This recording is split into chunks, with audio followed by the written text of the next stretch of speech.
नमस्कार दोस्तों, आप सभी का study for UPSC PCS channel में स्वागत है। 24 मई 2023 ईस्वी है आज, और आज का दैनिक जागरण हम लोग डिस्कस करेंगे। बीपीएससी, यूपीएससी, यूपी पीसीएस कोई सा भी आप एग्जाम देंगे तो उसमें मदद करेगा आपको। डिटेल में डिस्कस करते हैं हम लोग, अंत तक देखिएगा वीडियो को। बहुत सारे बच्चे बोलते हैं कि आर्टिकल पर फोकस कीजिए। हिंदी पेपर में आर्टिकल कश्मीर फाइल और केरला स्टोरी से बाहर कभी कभार ही कुछ अच्छे आर्टिकल आते हैं, बाकी आर्टिकल इसी पर आधारित रहते हैं हिंदी न्यूज़पेपरों में। ये सबसे बड़ी खराबी भी है। तो जिस दिन अच्छे आर्टिकल आते हैं उस दिन ज़रूर मैं डिस्कस करता हूँ, लेकिन जिस दिन आर्टिकल अपने काम का नहीं होता उसको डिस्कस करने से बचना चाहिए और आगे बढ़ जाना चाहिए। सप्ताह में 1 से 2 ही आर्टिकल ऐसे आते हैं जो अपने काम के होते हैं, जिससे आपके एग्ज़ाम में कुछ मदद मिल सकता है। बाकी सारे आर्टिकल जो होते हैं वो मुख्य रूप से राजनीति से प्रेरित होते हैं। मैं हिंदी न्यूज़पेपर्स की बात कर रहा हूँ। द हिंदू और इंडियन एक्सप्रेस सब में कुछ अच्छे आर्टिकल आते हैं सप्ताह में। तो आने वाले समय में हम लोग हिंदी के साथ कुछ अच्छे इंग्लिश आर्टिकल को भी इंक्लूड करेंगे इस लेक्चर में। ओके, इसकी चिंता मत कीजिएगा। आज के पेपर में बहुत सारे फैक्ट हैं पीटी मेंस सबके रिगार्डिंग, और सीखने पर बल दीजिएगा, सोचने समझने की शक्ति को डेवलप कीजिएगा थोड़ा सा, क्योंकि बीपीएससी अगर मैं बात करूं तो ट्रेंड बिल्कुल बदल गया है। और एग्जामिनेशन में ऐसे सवाल पूछे जाएंगे जो एप्लीकेशन बेस्ड होते हैं। जैसे अगर मैं आपको बताऊं हीट वेव, तो आपको उसका कारण और समस्या पता होना चाहिए। चर्चा में है आजकल, रोज़ ही आ रहा है। अब अगर इससे जुड़ा हुआ सवाल पूछेगा तो आपको पता होना चाहिए, क्योंकि आप उस चीज़ को डायरेक्टली फेस कर रहे हैं। इन्हीं सब चीज़ों पर हम लोग बात करेंगे। और कल का न्यूज़पेपर सबसे मुख्य हेडिंग क्या है कि सिविल सेवा का रिजल्ट आया है, टॉपर बन गए हैं। फिर से 1 साल तक इन सब की फ़ोटो और रील देख देख कर आप समय पास करेंगे। 1 साल बाद फिर 4-5 लोग आ जाएंगे टॉपर बन के। इनकी रील और इनके भाषण मत देखिएगा, अपने स्ट्रेटजी और अपने पर काम कीजिएगा, खुद पर काम कीजिएगा, पढ़ने पर फोकस कीजिएगा, तो वो ज़्यादा सही रहेगा। बाकी टॉपर्स तो आते जाते रहते हैं, हर साल ही कोई टॉपर बनता है, 5 साल बाद कहाँ चले जाते हैं कोई जानता भी नहीं है। अगले न्यूज़ पर चलते हैं। इसमें अपने काम का न्यूज़ नहीं था। अगला न्यूज़ जो है, ऑस्ट्रेलिया के पीएम ने कहा मोदी बॉस हैं। देखिए, हिंदी न्यूज़पेपर्स जो होते हैं, और मुख्य रूप से आप चैनल को भी देखिए, हिंदी न्यूज़ चैनल को, उसमें ये दिखा रहे कि कोई प्रणाम कर रहा है हमारे प्रधानमंत्री को, ये बोल रहे हैं बॉस हैं। इन सब से हमारे एग्जामिनेशन में तो कुछ नहीं आता है ना। एग्ज़ाम में तो ये नहीं बोलेगा कि किसने प्रणाम किया है, बताइए उसका नाम, है ना। एग्ज़ाम में क्या पूछेगा कि भारत और ऑस्ट्रेलिया के संबंध किस प्रकार से मजबूत हैं और किस दिशा में और बढ़ रहे हैं, या भारत और ऑस्ट्रेलिया के संबंध में कौन कौन सी चुनौतियां हैं और भारत और ऑस्ट्रेलिया संबंध का भविष्य क्या है, इस बारे में आपसे सवाल पूछे जाएंगे। एक तो देखिएगा, भारत और ऑस्ट्रेलिया ने कुछ दिन पहले ही ट्रेड डील किया है एक, जिसके तहत क्या है, हमने क्या किया है कि बहुत सारा सामान एक दूसरे के देशों में जब बेचते हैं, आयात निर्यात करते हैं, उस पर टैरिफ को कम कर दिया है। जिससे क्या होगा, दोनों देशों के बीच में व्यापार बहुत ज़्यादा बढ़ेगा। और क्या होगा, और मुख्य क्या है कि क्यों हम दोनों के संबंध आपस में बढ़ रहे हैं, तो इसका मुख्य कारण क्या है, वो है चीन। कोरोना के बाद ऑस्ट्रेलिया और चीन के संबंध बिल्कुल ख़राब हो गए हैं, जबकि चीन जो है वो ऑस्ट्रेलिया के सामान का सबसे बड़ा खरीदारों में से एक है। ऑस्ट्रेलिया की जो अर्थव्यवस्था मुख्य रूप से कृषि आधारित अर्थव्यवस्था, आपको पता होगा, वहाँ बड़े बड़े कृषक होते हैं, क्योंकि आबादी बहुत ही कम है और ज़मीन बहुत ही बड़ा एरिया है उनके पास। तो ऑस्ट्रेलिया में कृषि उत्पाद जो होते तो वो मुख्यतः कौन खरीदता था, तो वो खरीदता था चीन। लेकिन कोरोना के बाद दोनों के संबंध खराब हुए हैं। क्यों? क्योंकि चीन उस क्षेत्र में अपना सैन्य और बाकी जो पहुंच है वो बहुत ही तेज़ी से विस्तार कर रहा है। इसके कारण से भारत, अमेरिका, जापान और ऑस्ट्रेलिया, इन्होंने क्वाड का भी गठन किया। और भी बहुत सारे ऐसे चीन के खिलाफ रणनीतिक हैं जिसमें संगठन है, जिसमें ऑस्ट्रेलिया डायरेक्टली या इनडायरेक्टली शामिल है। भारत के साथ भी इसी कारण से नज़दीकी बढ़ रही है। यहाँ पर कुछ चीज़ें जो आपको पता होनी चाहिए। एक तो मैंने बता दिया कि हम दोनों ने व्यापार को लेकर पिछले साल एक समझौता किया है, और एक दूसरे के देशों में व्यापार बढ़ाएंगे। एजुकेशन के लिए भी एक दूसरे देशों में बहुत सारे लोग जाएंगे। और क्या लक्ष्य रखा है अपने लिए, इस न्यूज़ में यही काम का था। बाकी भारत और ऑस्ट्रेलिया संबंध आईआर का प्लेलिस्ट है, उसमें जाकर डिटेल में देखिएगा। 30 मिनट तक मैंने पढ़ाया है, उसी में जाकर आपका कंप्लीट होगा। और सवाल आने की संभावना होती है। आईआर नाम से प्लेलिस्ट है, अपने ही चैनल पर प्लेलिस्ट होता है एक प्लेलिस्ट। एक बच्चे ने बोला था कि प्लेलिस्ट कहाँ होता है, मुझे पता ही नहीं होता है, बस बोलते रहते हैं ये पढ़ाया वो पढ़ाया, कुछ नहीं पता। प्लेलिस्ट होता है, चैनल पर जाएंगे तो दिखेगा। वहीं पर आईआर प्लेलिस्ट में आपको बहुत सारे वीडियो मिलेंगे, जिसमें भारत ऑस्ट्रेलिया संबंध, अमेरिका संबंध, भारत यूरोप संबंध है। उसका नोट्स बनाकर रख लीजिए, और वहाँ से सवाल पूछे जाएंगे तो आपको लिखने में सुविधा होगी। हमने क्या लक्ष्य रखा है कि 5 वर्षों में हमें अपने व्यापार को 2 गुना करना है। 5 वर्षों में अपने व्यापार को 2 गुना करना है। ओके, ऑस्ट्रेलिया जो है वो आरसीईपी का भाग है। रीजनल कॉम्प्रिहेंसिव इकोनॉमिक पार्टनरशिप, ये क्या है? 2019 में इस संगठन को औपचारिक रूप प्रदान किया गया। पहले भारत भी इसमें शामिल होने वाला था, लेकिन भारत शामिल नहीं हुआ। RCEP नोट कीजिए, इसको आपको सर्च करके या मैगजीन में जो आएगा तो वहाँ से आपको लिखना है कि भारत इसमें शामिल क्यों नहीं हुआ। 2019 में भारत इसमें शामिल नहीं हुआ, जबकि बहुत दिनों से वार्ता चल रही थी, हम शामिल होने वाले थे। RCEP में कौन है? आसियान के देश हैं। आसियान के देश आपको पता होना चाहिए। आसियान दक्षिण पूर्वी एशिया के जो 10 देश हैं उनको आसियान कहा जाता है, और प्लस 5 और देश हैं। 5 और कौन देश हैं आसियान के प्लस में? एक है ऑस्ट्रेलिया, एक है न्यूजीलैंड, एक है चाइना, एक है दक्षिण कोरिया, साउथ कोरिया, एक है जापान। ये 5 देश प्लस आसियान मिलकर 15 देशों का एक रीजनल कॉम्प्रिहेंसिव इकोनॉमिक पार्टनरशिप एक संगठन है, जिसमें ये 15 देश आपस में व्यापार करते हैं। भारत ने क्यों इसमें हिस्सा नहीं लिया? क्यों शामिल नहीं हुआ भारत? क्योंकि भारत की जो मैन्युफैक्चरिंग सेक्टर है वो अभी भी कमज़ोर है। हम अगर इन देशों में शामिल होते तो इन देशों से हमारा सारा सामान हमारे देश में आता, हमारा जो अपना मैन्युफैक्चरिंग सेक्टर है वो बिल्कुल बर्बाद हो जाता। इस कारण से भारत इसमें शामिल नहीं हुआ। साथ ही इस जो रीजनल RCEP है, इसमें कौन शामिल है? RCEP में इसमें कौन शामिल है? तो RCEP में चीन शामिल है। और चूंकि मुक्त व्यापार समझौता एक तरह का RCEP, तो अगर इसमें भारत शामिल हो जाता तो भारत में पूरे चीन के सामान से भर जाते, और भारत का जो अपना मार्केट है, अपना उत्पादन है, वो सब बेकार हो जाता। तो इस कारण से भी RCEP में शामिल नहीं हुआ। मैंने क्या क्या बताया आपको? RCEP बताया है, आसियान बताया है, और ऑस्ट्रेलिया के साथ संबंधों को भी थोड़ा सा बताने की कोशिश की है। इसके अलावा इस न्यूज़ में अपने काम का नहीं है। भारत के प्रधानमंत्री जी गए हैं ऑस्ट्रेलिया, अच्छी बात है, वहाँ पर भाषणबाजी वगैरह भी खूब हो रहा है, और अगर इससे कुछ निकल कर आता है तो हम उस पर भी बात कर लेंगे। अगले न्यूज़ पर चलते हैं हम लोग। अगला न्यूज़ क्या है? अगला न्यूज़ हमारे राष्ट्र ध्वज से संबंधित। आपने सुना होगा कुछ दिन पहले ब्रिटेन में खालिस्तानी आतंकवादियों के द्वारा हमारे जो उच्चायोग है ब्रिटेन में, हमारा जो हाई कमीशन है, उस पर हमारे राष्ट्र ध्वज का अपमान किया गया था। उसी की जांच के लिए NIA कहाँ गई है? लंदन गई है। NIA नेशनल इन्वेस्टिगेशन एजेंसी है।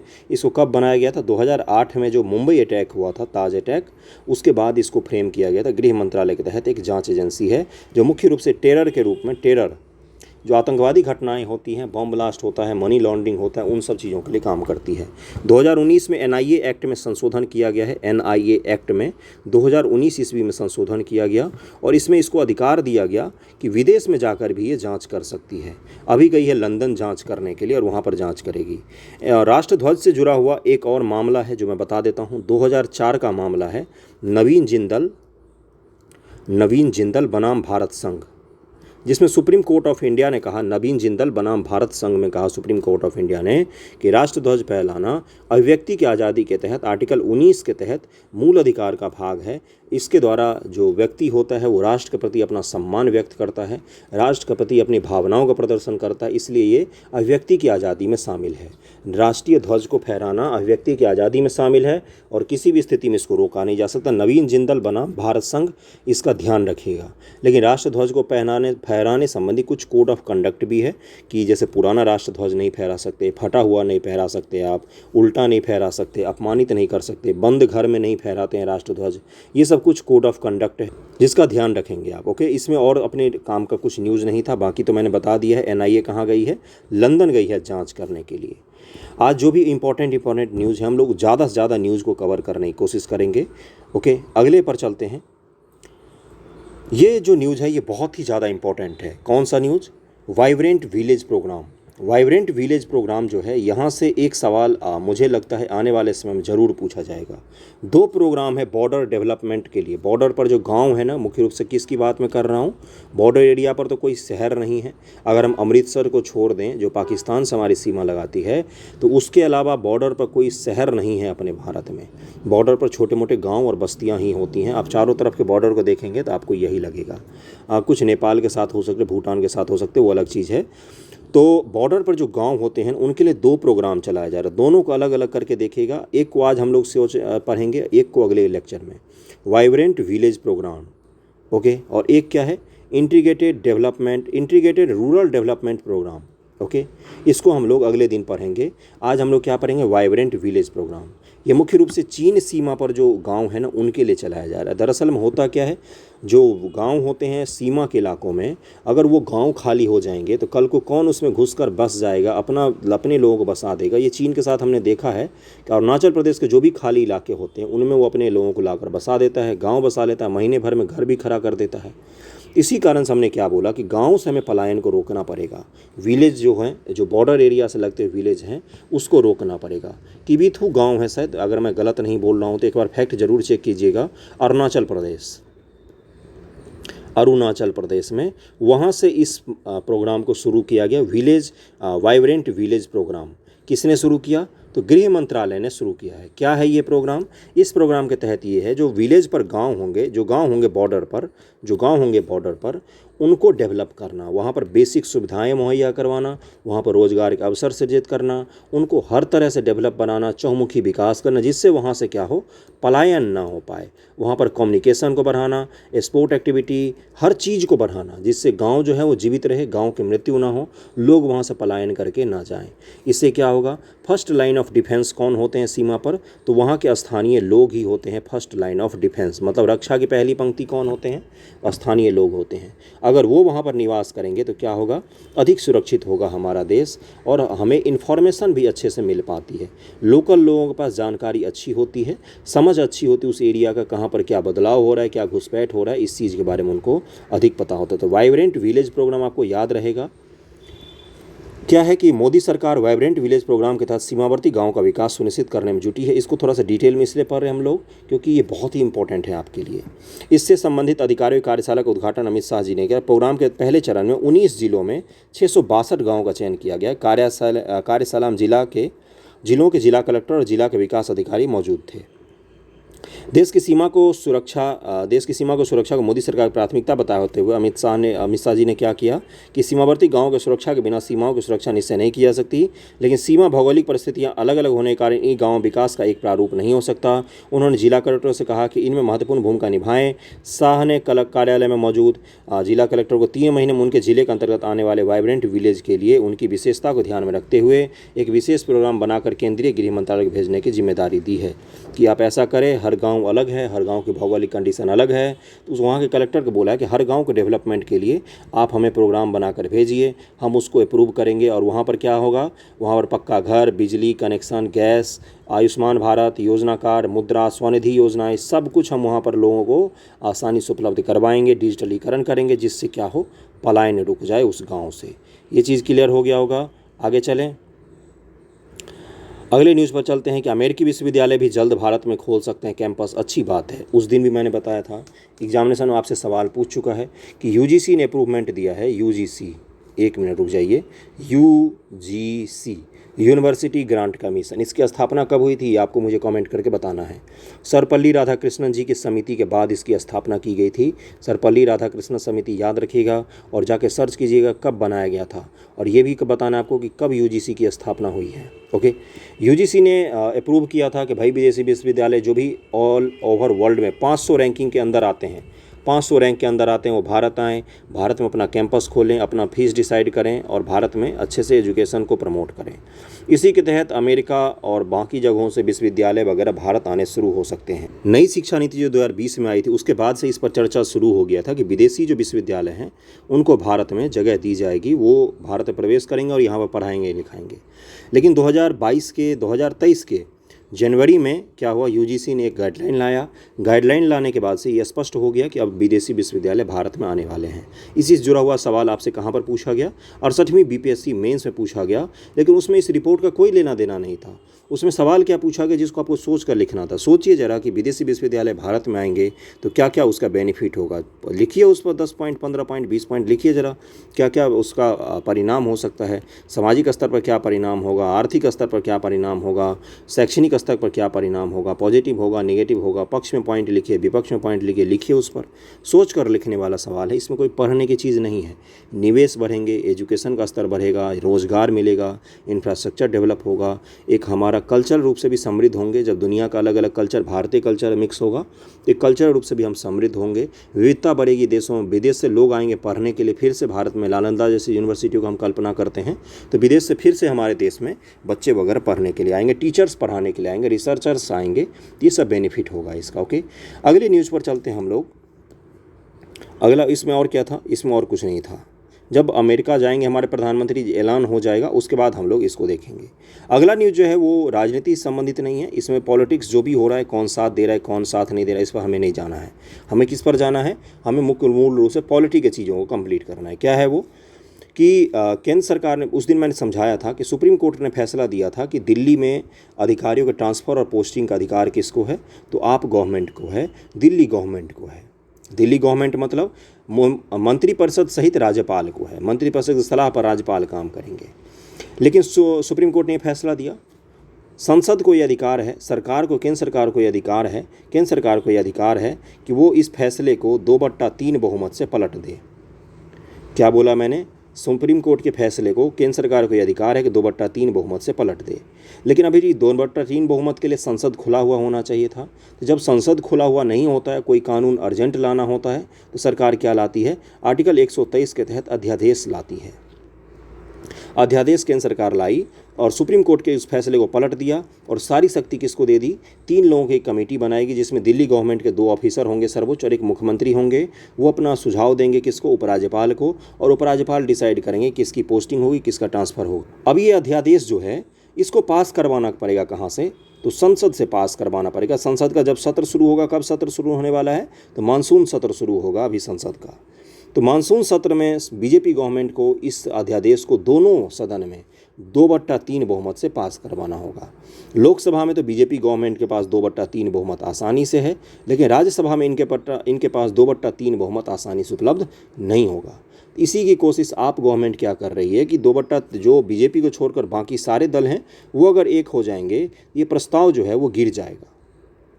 जो सरकार का प्रस्ताव है अध्यादेश का, वो अध्यादेश गिर जाएगा और इससे क्या होगा, सरकार में कहीं ना कहीं अविश्वास की भावना दिखेगी कि हाँ भाई ये सरकार कमज़ोर है, राज्यसभा में इसके पास शक्तियाँ नहीं हैं।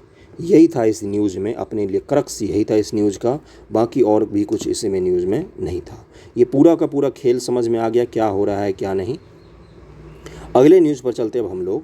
अगला न्यूज़ क्या है कि गाँव के समग्र विकास को संदेश देंगे 9 अभियान।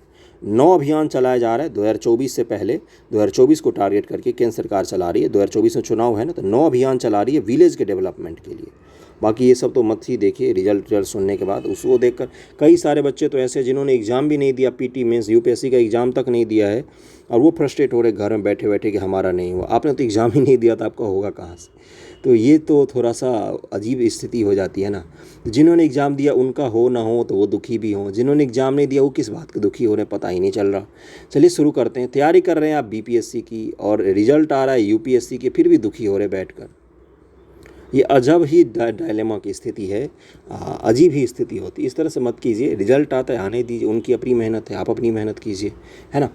क्या है, 9 अभियान चलाए जा रहे हैं विलेज के डेवलपमेंट को लेकर। ध्यान रखिएगा, विलेज के डेवलपमेंट को लेकर है। कौन कौन से हैं, प्रधानमंत्री आवास योजना ग्रामीण के तहत समग्र आवास अभिसरण। इसके तहत क्या है, 45 लाख आवासों को स्वीकृति की व्यवस्था की गई है। साथ ही बिजली, रसोई घर वगैरह भी उसमें उपलब्ध होगा। 9 के 9 अभियानों को नोट कीजिएगा। जब विलेज डेवलपमेंट संबंधी क्या आएगा, आपके पास एग्जाम में सवाल आएंगे तो वहाँ पर आप इसको लिख कर आइएगा। ओके। जिला स्तर पर वित्तीय साक्षरता शुरू किया जा रहा है। वित्तीय साक्षरता इसे 500 जिलों में शुरू किया गया। इसमें 2 करोड़ स्वयं सहायता समूह, सेल्फ हेल्प ग्रुप, SHG जो होते हैं, उनके मदद से ग्राम स्तरीय जागरूकता कार्यक्रम से लगभग 2.5 करोड़ स्वयं सहायता समूह के सदस्यों को प्रधानमंत्री जीवन ज्योति बीमा योजना और प्रधानमंत्री सुरक्षा बीमा योजना के तहत नामांकन का लक्ष्य रखा गया है। ग्राम पंचायत स्तर पर डिजिटल लेन देन को बढ़ावा दिया जाएगा, एक ये भी लक्ष्य रखा है सरकार ने। ठीक है भाई। स्वयं सहायता समूह नेटवर्क में पात्र ग्रामीण महिलाओं का जुड़ाव होगा। इससे क्या होगा, ग्रामीण महिला तो सरकार डायरेक्ट पहुंचेगी, उनका भी थोड़ा सा सशक्तिकरण होगा। अगला क्या है, नदी तट पर पौधारोपण अभियान चलाएगी सरकार। स्वास्थ्य महिला समृद्ध समाज, ये एक योजना है कि स्वस्थ महिला समृद्ध समाज। स्वास्थ्य एवं कल्याण केंद्र पर PRI व NRLM इकाइयों द्वारा 10 लाख कैंसर जांच व जागरूकता शिविर आयोजित किए जाएंगे ग्रामीण एरिया में। कैंसर जांच वगैरह के लिए जागरूकता शिविर लगाए जाएंगे ग्रामीण एरिया में, महिलाओं के लिए खास तौर से। संयुक्त सहायता समूहों की महिलाओं के साथ प्राकृतिक खेती, जो नेचुरल फार्मिंग होती है, उसकी बात करेंगे ये लोग गांव में जाकर। पशुधन जागृति अभियान, स्वामित्व मेरी संपत्ति मेरा हक, ये भी अभियान केंद्र सरकार चला रही है। 2023 तक स्वामित्व योजना के तहत 1.50 करोड़ मतलब 1.5 करोड़ मालिकाना अधिकारों का रिकॉर्ड संपत्ति का कार्ड बनाना है और अभियान जून 2023 तक चलेगा। क्या है, संपत्ति रिकॉर्ड जो होता है उसको डिजिटलाइज करना है, मूल रूप से उसमें यही था। 2024 के लिए केंद्र सरकार कर रही है। आज़ादी का अमृत महोत्सव सब इसमें लिख दीजिएगा, तो बाकी ये पूरा हो जाएगा विलेज डेवलपमेंट का काम। अगले न्यूज़ पर चलते हैं हम लोग। क्या है अगला न्यूज़ कि जल संरक्षण में मध्य प्रदेश अव्वल, उड़ीसा दूसरे स्थान पर। मध्य प्रदेश जल संरक्षण प्रबंधन उसके महत्व के प्रति जागरूकता के लिए सर्वश्रेष्ठ राज्य का पुरस्कार जीता है और जल शक्ति मंत्रालय के अनुसार चौथे राष्ट्रीय जल पुरस्कार 17 जून को दिए जाएंगे। उपराष्ट्रपति जगदीप धनखड़ दिल्ली के विज्ञान भवन में इसको पुरस्कार को प्रदान करेंगे। किसने जारी किया? जल शक्ति मंत्रालय के अनुसार चौथे राष्ट्रीय जल पुरस्कार 17 जून को 41 विजेताओं को दिए जाएंगे। अब इसमें अपने काम का क्या है, बिहार संबंधी जो रैंकिंग है वो अपने काम का है। बाकी इस न्यूज़ को पढ़ लीजिएगा एक बार, इसमें से कुछ फैक्ट निकलेंगे जिसको आपको पढ़ना है। मैं बिहार संबंधी न्यूज़ आपको दिखा देता हूँ।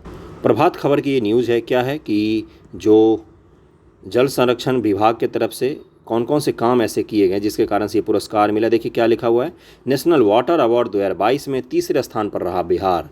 मध्य प्रदेश और उड़ीसा भी पहला दूसरा देखा, तीसरे बिहार है। किन योजनाओं ने राज्य को दिलाई पहचान, अब इसको देख लेते हैं हम लोग। और संजय झा जो हैं उन्होंने खुशी जाहिर की, अच्छी बात है, खुश तो रहना ही चाहिए जीवन में। बिहार का राष्ट्रीय जल पुरस्कार 2022 में तीसरा स्थान है। राज्य की सरकार के जल संरक्षण के साथ ही जल संसाधन विभाग के प्रबंधन के उत्तम कार्ड को अवार्ड के जरिए सराहा गया है। बिहार के शीर्ष 3 राज्यों में शामिल करने पर जल संसाधन और सूचना और जनसंपर्क मंत्री संजय झा ने खुशी जाहिर की, फिर से खुशी जाहिर कर दी इन्होंने। मंत्री ने यह भी कहा कि राष्ट्रीय स्तर पर बिहार को अवार्ड मिलना गर्व की बात है। बिल्कुल गर्व की बात है। तीसरा पोजीशन हमें मिला है जल संरक्षण में, इसका ध्यान रखिएगा और ये आप आंसर राइटिंग में भी यूज़ करेंगे। GS2 में अगर कोई पर्यावरण से जुड़ी हुई चीज़ें पूछता है तो उसमें भी यूज़ करेंगे। और इसमें जिस योजना को के बारे में बताया गया, जिक्र किया गया है, उसको PT के लिए भी पढ़ कर जाएंगे। PT में भी वहाँ से सवाल पूछा जा सकता है। मुख्यमंत्री नीतीश कुमार की जल और जीवन हरियाली योजना संयुक्त राष्ट्र की ओर से भी तारीफ की गई है। जल एवं हरियाली योजना जो है इसकी UN ने भी तारीफ कर दी थी। बिहार की योजना है। विभाग की ओर से नई तकनीक का प्रयोग किया गया। संजय झा जी ने बताया कि जल संसाधन को बढ़िया से प्रबंधन हो सके, इसके लिए विभाग की ओर से काम किया जा रहा है। विभाग की ओर से जल प्रबंधन की नई आधुनिक तकनीकों का प्रयोग किया जा रहा है। मंत्री ने जानकारी दी कि CM नीतीश कुमार की दूरदृष्टि पर चलते हुए जल जीवन हरियाली अभियान के प्रमुख अवयवों के तहत गंगा जल आपूर्ति योजना की शुरुआत की गई। एक कौन सा योजना मिला, अलग से नोट कीजिएगा, गंगा जल आपूर्ति, वैसे तो पढ़ चुके होंगे आप लोग। यह योजना देश को जल प्रबंधन की दिशा में नई राह दिखाता है। वाकई अच्छी योजना है। गंगा जल आपूर्ति योजना देश की पहली योजना है जिसमें गंगा के बाढ़ के पानी को पेयजल के रूप में घर में पहुंचाया जा रहा है। पहली बार ऐसा हो रहा है। एक योजना गंगा जल आपूर्ति होगी, एक जल जीवन हरियाली वाला भी था। अगले पर चलते हैं। बता दें कि राज्य के कई जिलों में सिंचाई योजनाएं चल रही। एक जैसे दरभंगा जिले, मेरा जिला है, कमला नदी पर गरौल बियर सिंचाई योजना चल रही है। इसको नोट डाउन कीजिएगा, किस नदी पर है, कमला नदी पर है। पूछा जा सकता है यहाँ से PT में सवाल। इसमें रेगुलेटर के माध्यम से सिंचाई की सुविधा दी जा रही है। मधुबनी में बलवा ग्राम के पास धौस नदी पर आधारित बालवा घाट बराज सह सिंचाई योजना में पानी के रूपांकित जलस्राव का अनुरूप पुनः स्थापन काम हुआ है। उसके बाद से पुनः स्थापन काम हुआ है। गया जिले के बोध गया प्रखंड में मोहाने नदी पर बतसपुर वीर का निर्माण और मोरटाल पाइन से निस्तृत वितरण प्रणाली का आधुनिकीकरण का कार्य किया जा रहा है। सरकार की योजना के तहत बिहार को नेशनल वाटर अवार्ड 2022 में तीसरा स्थान मिला है। ये सब कुछ सिंचाई परियोजनाएं चल रही अलग अलग जिलों में। इसके बारे में आपको जानकारी क्या नहीं होनी चाहिए, बिल्कुल होनी चाहिए, आपको पता होना चाहिए ये सब न्यूज़। अन्य खबरों में अब आ गए हैं, उसके बाद अपने काम का इस न्यूज़ में था नहीं कुछ। बिहार को लेकर मैंने बता दिया आपको क्या क्या इसमें था। अगले न्यूज़ पर हम लोग चलते हैं। कौन से मंत्रालय ने दिया है? जल शक्ति मंत्रालय। और कब से ये पुरस्कार दिया जा रहा है, चलो ये भी पूछ ले अगर, तो कहाँ क्या बोलेंगे। यहाँ पर देखिए पेपर में दिया हुआ है, आप लोग पढ़ते नहीं हैं। राष्ट्रीय जल पुरस्कार 2018 में शुरू किया गया था। कब से दिया जा रहा है? 2018 में शुरू किया गया था। ग्राम पंचायत, किसी व्यक्ति, सबको दिया जा सकता है। डिटेल में इस पुरस्कार के बारे में पढ़िएगा एक बार, जब आपके मैगजीन, मंथली मैगजीन तो आता ही है। बिहार के बारे में मुझे बताना था, वो आपको नोट कर लेना चाहिए या खुद से सर्च कीजिए, प्रभात खबर में, हिंदुस्तान में कहीं पर मिल जाएगा। उसका नोट्स बनाकर रखिएगा क्योंकि वहाँ से PT मेंस में सवाल पूछे जा सकते हैं। दिन में लगे लू के थपेरे, देर शाम हवा ने दिलाई गर्मी से राहत। अब इसमें क्या न्यूज़ होगा? पहली बात तो एक आश्चर्य की चीज़ मुझे, देखिए ह्यूमर के लिए बता रहा हूँ। पहली बार मैंने गर्मी सर्दी वाले न्यूज़पेपर में लड़कों की फ़ोटो देखी, वरना क्या आप डालते थे न्यूज़पेपर वाले, गर्मी में युवतियाँ, ठंड में युवतियाँ, इस तरह के न्यूज़ आते थे। चलिए देखते हैं इसमें क्या देखना हमें। इसमें ये देखना है कि भारतीय मौसम विभाग जो होता है उसके अनुसार हीट वेव किसको कहा जाता है। एक बार परिभाषा पूछा था यूपीएससी ने पीटी एग्ज़ाम में आई थिंक, और यूपी ने भी पूछा था कि हीट वेव आखिर कहते किसको हैं, कितना टेम्परेचर चला जाए तो उसको हीट वेव कहते हैं। ओके, देखिए क्या लिखा हुआ, ग्रीष्म लहर क्या है। ओके, ग्रीष्म लहर या हीट वेव असामान्य रूप से उच्च तापमान की अवधि है। सवाल पूछा जा सकता है यहाँ से आपसे। मई जून माह के दौरान एक सामान्य परिघटना है जो कुछ दुर्लभ मामलों में इसका विस्तार जुलाई माह तक भी देखा जाता है। मई जून में खासतौर से चलती है और कभी कभी आगे भी थोड़ा सा खिंच जाता है। भारतीय मौसम विभाग विभिन्न क्षेत्रों और उनके तापमान के परास के अनुसार ग्रीष्म लहरों को वर्गीकृत करता है। अभी वर्गीकरण पर भी आएंगे हम लोग। आईएमडी के अनुसार ये बढ़ गई है, हीट वेव की घटना के डेज बढ़ गए हैं। ये सबसे बड़ी चिंताजनक चीज़ है। 1981 से 1990 के दौरान साल में 413 दिन ऐसे होते थे जिसमें हीट वेव के दिवस जो होते थे वो 413 होते थे। ग्रीष्म लहर दिवस की संख्या 413 थी, से बढ़कर 2011 से 2020 में 600 तक हो गई है। समझ रहे हैं, 1981 से 1990 10 वर्षों में लगभग में 413 दिन था। अब यहाँ पर 10 वर्षों में कितना हो गया, लगभग में 600।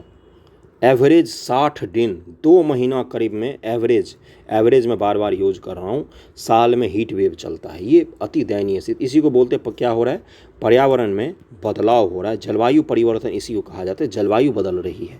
जलवायु बदलने का मतलब क्या होता है, अवधि बढ़ जाती है, गर्मी की अवधि बढ़ जाएगी, बरसात एट रैंडम कभी भी हो जाएगा, ठंड कभी भी पड़ने लग जाएगी। तो इसको क्या कहा जाता है, जलवायु परिवर्तन से इसको आप जोड़ सकते हैं। ये डेटा नोट कीजिएगा, इसको आप पर्यावरण से संबंधित सवालों में आप यूज कर सकते हैं। ग्रीष्म लहर दिवसों की संख्या में यह तेज वृद्धि जलवायु परिवर्तन के बढ़ते प्रभाव के कारण हुई है। जलवायु परिवर्तन का प्रभाव जब पूछा जाए तो वहाँ पर इस आंकड़े को चिपका दीजिएगा। अब होता क्या है भाई, मानदंड क्या है। ग्रीष्म लहर की स्थिति तब मानी जाती है, ये आपको पता होना चाहिए, पीटी में भी फैक्ट में पूछ सकता है वन लाइनर में, जब किसी स्थान स्टेशन का अधिकतम तापमान मैदानी इलाकों में कम से कम 40 डिग्री सी और पहाड़ी इलाकों में कम से कम 30 डिग्री सी तक पहुंच जाए तो उसको हीट वेव कहते हैं। उससे नीचे को हम लोग हीट वेव नहीं करेंगे। जैसे दिल्ली में भी तापमान रहता है 46 डिग्री सी, बिल्कुल अद्भुत तापमान रहता है, एडवेंचर वाला, तो इसको क्या कहा जाएगा, हीट वेव कहा जाएगा। पटना में भी कदाचित यही हाल रहता है, दरभंगा में भी यही हाल रहता है, सब जगह उत्तर भारत के मैदानों में यही हाल रहता है इस समय। इसको क्या कहा जाता है, 40 डिग्री सी से ज़्यादा मैदानी भाग में अगर टेम्परेचर जाएगा तो उसको हीट वेव कहेंगे, और पहाड़ी भागों में 30 डिग्री सी से ज़्यादा टेम्परेचर जाएगा तो उसको हम लोग हीट वेव कहेंगे। यदि किसी स्थान का सामान्य अधिकतम तापमान 40 डिग्री से कम या उसके बराबर है और सामान्य तापमान 5 डिग्री से 6 डिग्री की वृद्धि को ग्रीष्म लहर की स्थिति माना जाता है। सामान्य जितना तापमान है वहाँ पर उससे 5 से 6 डिग्री अगर तापमान बढ़ जाता है तो उसको क्या माना जाता है, हीट वेव की स्थिति माना जाता है। इसके अलावा सामान्य तापमान से 7 डिग्री सी या उससे अधिक वृद्धि को चरम ग्रीष्म लहर की स्थिति माना जाता है। यदि किसी स्टेशन का सामान्य अधिकतम तापमान 40 डिग्री से अधिक है तो सामान्य तापमान 4 से 5 डिग्री सी वृद्धि को ग्रीष्म लहर की स्थिति माना जाएगा। फिर से रिपीट कर दिया। इसके अलावा 6 डिग्री सेल्सियस या उससे अधिक वृद्धि को चरम ग्रीष्म लहर की स्थिति माना जाता है। इसके अतिरिक्त यदि सामान्य अधिकतम तापमान और अपने काम की इसमें कुछ है नहीं, इसको छोड़ दो। प्रभाव क्या होता है इसका, अब वो देख लेते हैं, क्योंकि सवाल में आपसे यही पूछेगा कि ग्रीष्म लहर क्या होता है भाई, ये बताओ, उसका क्या क्या प्रभाव पड़ता है। आर्थिक प्रभाव क्या होता है, काम धंधे थोड़े सुस्त पड़ जाते हैं, काम करना बहुत मुश्किल होता है, कंस्ट्रक्शन, रोड निर्माण, बहुत सारे काम होते हैं जो बिल्कुल स्टॉप हो जाते हैं। कृषि क्षेत्रों पर भी प्रभाव पड़ता है, खाद्यान्न को नुकसान पहुंचता है, रबी फसल गेहूं को नुकसान पहुंचने की हो जाती है स्थिति इसमें, और जान माल की भी बहुत सारे इसमें हानि होती है। उसके अलावा क्या है, कार्नेल विश्वविद्यालय वगैरह का दिया है कि बढ़ते ग्रीष्म तनाव हीट वेव के कारण 2021 तक भारत के शुष्क और अर्ध शुष्क डेयरी फार्मिंग में दुग्ध उत्पादन 25% कम हो जाएगा। हीट वेव के कारण दुग्ध उत्पादन जो है 25% तक कम हो जाएगा 2005 के स्तर की तुलना में। यानी कि 2005 में से अगर 100 लीटर हो रहा था तो 2100 ईस्वी में कितना होगा, मात्र 75 लीटर होगा। ओके। बिजली के उपयोग पर प्रभाव, बिजली का उपयोग अचानक से बढ़ जाता है, सब लोग एसी कूलर चला के एकदम फैल के बैठते हैं। उसके बाद से क्या होता है, मानव मृत्यु दर बढ़ जाती है इस दौरान, खाद्य और सुरक्षा की भावना हो जाती है, वृक्ष सूख रहे होते हैं, और गर्मी के कारण और भी खाद्य और जल का भी संकट हो जाता है। श्रमिकों पर प्रभाव पड़ता है, कमज़ोर वर्गों पर विशेष प्रभाव पड़ता है। आप तो बैठ जाएंगे घर में एसी चलाकर, लेकिन जिनको दिहाड़ी मजदूरी करने जाना है वो कैसे जाएंगे उतनी गर्मी में, समझ रहे हैं ना। तो बस यही था।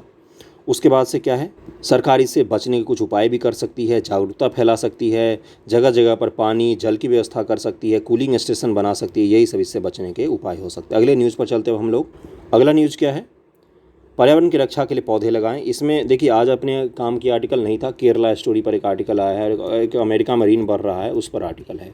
अमेरिका में जो ऋण बढ़ रहा है उस पर आर्टिकल में हम एक दिन पूरा लेक्चर लेना पड़ेगा, क्योंकि वो बहुत ही डिटेल टॉपिक है। बाकी केरला स्टोरी में क्या है ऐसा मुझे समझ में नहीं आता, उस पर रोज़ आर्टिकल रहते हैं इनमें। एक सिक्किम का एक प्रोग्राम है जो बहुत ही ज़्यादा चर्चा में है और वो पीटी में वहाँ से पूछा जाएगा। आप मेंस में भी आंसर राइटिंग में इसका उदाहरण दे सकते हैं। क्या है, सिक्किम ने पौधारोपण को बढ़ावा देने के लिए एक अनोखी पहल की शुरुआत की है। मेरी रुख मेरो संतति नामक इस पहल के जरिए राज्य में प्रत्येक बच्चे के जन्म के अवसर पर 100 पौधे लगाए जाएंगे। एक बच्चा जन्म लेगा तो कितने पौधे लगाएंगे हम? 100 पौधे लगाएंगे। इसका उद्देश्य बच्चे के जन्म के याद में पौधे लगाकर माता पिता, बच्चे और प्रकृति के बीच संबंध को मजबूत करना। एक बच्चा अपनी वृद्धि के लगाए गए पौधे को बढ़ते हुए देखकर जुड़ाव महसूस कर सकता है। ये एक अच्छी पहल है। क्या, लोगों के इमोशन से किससे जोड़ देना? लोगों के इमोशन को जोड़ देना पर्यावरण से। ओके, तो इस योजना का क्या नाम था? इसका नाम है मेरी रुख मेरो संतति। किस राज्य में शुरू किया गया है? तो सिक्किम राज्य में शुरू किया गया। ओके, अगले न्यूज़ पर चलें। अगला क्या है, नोट वापसी से बाजार में खर्च होंगे 2 लाख करोड़। जैसे आपसे पूछा जाएगा कि 2000 के नोट जो बैन किए गए हैं इसके फ़ायदे गिनाइए। एक तो काले धन वाला आप राग गाएंगे जो हर बार गाते हैं।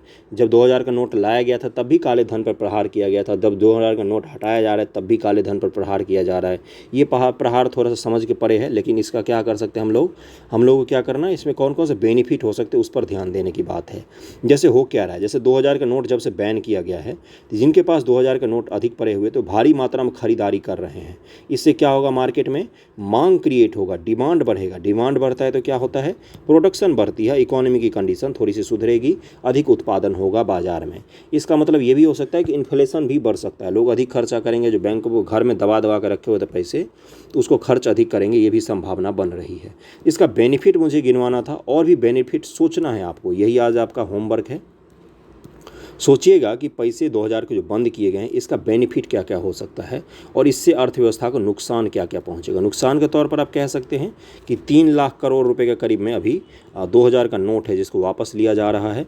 तो एक तरह से आरबीआई को फिर से नोट अलग से कोई छापता है तो उस पर भी खर्च आएगा। इतने सारे नोट के खर्च जो छपाई पर खर्चा हुआ था उसका नुकसान हो सकता है। सरकार को थोड़ा सा इकोनॉमी को मैनेज करने में नुकसान हो सकता है। बैंकों में जो लोग काम करते हैं उनका शोषण हो सकता है, उनको अधिक काम करना, लोगों को लाइन में लगना पड़ सकता है। बहुत सारे आप गिनवा सकते हैं बेनिफिट क्या होगा और नुकसान क्या होगा। ओके, अगले न्यूज़ पर चलते हैं। और किसने ये सब चीज़ें बोला है, तो एसबीआई वगैरह ने, बहुत सारे बैंकों ने बोला है कि भाई ऐसा होगा कि अभी खर्चे बढ़ेंगे मार्केट में, खूब सारा लोग खरीदेंगे। जैसे जोमेटो ने बोला कि अब 72% पेमेंट जो होता है वो 2000 के नोट में लोग करते हैं। खाना मंगा के 72% पेमेंट 2000 के नोट में करते हैं लोग। पेट्रोल डीजल खूब बड़ी मात्रा में खरीद रहे हैं। तो यही सब होगा, छोटी छोटी चीज़ें, बदलाव पर ध्यान रखिएगा। अगला न्यूज़ है पीटी के लिए आपके लिए। क्या है, नेपाली शेरपा कामी रीता नाम है, इन्होंने 28वीं बार एवरेस्ट फतह किया। मजाक बना कर रख दिया माउंट एवरेस्ट को। 28 बार चढ़े हैं, जहां पर लोग एक बार भी चढ़ने से घबराते हैं। क्या नाम है, नेपाली शेरपा कामी रीता नाम है इनका, कामी रीता नाम रखिएगा। और 28वीं बार चढ़े हैं ये। ओके, अगले पर चलते हैं। देखिए इंडोनेशिया के ज्वालामुखी है। क्या नाम है इस ज्वालामुखी का, यहाँ पर पढ़ना है कि दुनिया के सबसे सक्रिय ज्वालामुखियों में से एक इंडोनेशिया के माउंट मेरापी ज्वालामुखी मंगलवार को फिर से विस्फोट हो गया। माउंट मेरापी कहाँ पर है, कि इंडोनेशिया में है। और ये अग्नि मेखला जो समूह है, प्रशांत महासागर के चारों तरफ बहुत सारा भूकंप और ज्वालामुखी का क्षेत्र है चारों तरफ। इसको क्या कहा जाता है, रिंग ऑफ फायर कहा जाता है।